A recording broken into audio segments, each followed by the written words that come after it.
पर कांग्रेस नेत्री सरला मिश्रा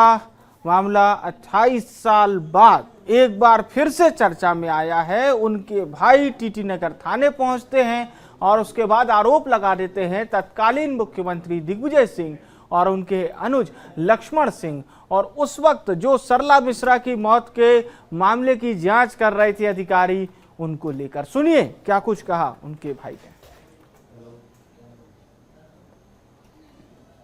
आज मैंने जो है माननीय न्यायालय द्वारा जो आदेशित हुआ है सरला दीदी के केस में, और जो विभिन्न बिंदुओं पर माननीय न्यायालय ने खुद ने जांच के लिए आदेशित किया, उस जांच के आधार पर उसमें जितनी भी तकनीकी खामियां का अध्ययन करके वकील की सलाह के बाद मैंने आज नामजद FIR का निवेदन थाना टीटी नगर सर को मैंने दिया है और उनसे निवेदन किया है कि तत्काल FIR काटे और इन सब की जाँच हो। विशेष तौर से तत्कालीन TI SM Zaidi, doctor Satyapati, doctor Yogiraj Sharma, Mahendra Singh Karchuli और अन्य संबंधित जो अधिकारी हैं उनके विरुद्ध FIR कटनी चाहिए, क्योंकि उन लोगों ने जानबूझ के हत्या को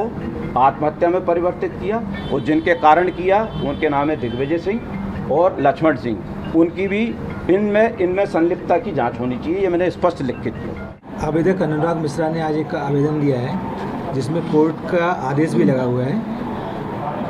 सन 1997 का अपराध क्रमांक 96/97 है, जिसमें खात्मा स्वीकृत हो गया था। इसी की पुनः जांच के लिए आवेदन दिया है अनुराग मिश्रा आवेदक जो अनुराग मिश्रा, उन्होंने इस आवेदन पत्र की जांच में जो भी वैधानिक कार्रवाई होगी वो की जाएगी।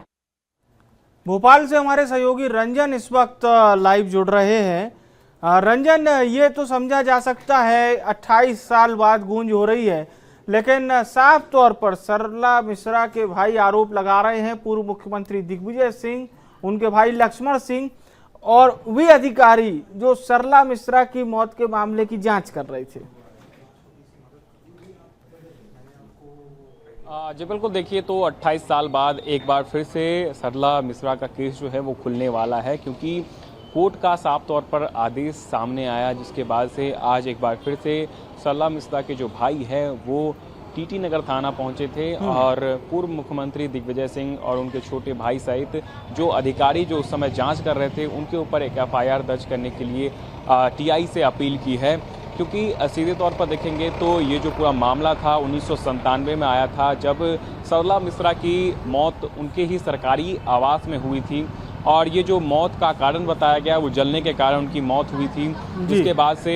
साफ तौर पर इस केस को जब हैंडल किया गया तो इसमें आत्महत्या बता दी गई थी और 2000 में इसकी फाइल भी क्लोज कर दी गई थी। सीधे तौर पर इसमें कहा गया कि ये कोई हत्या नहीं है,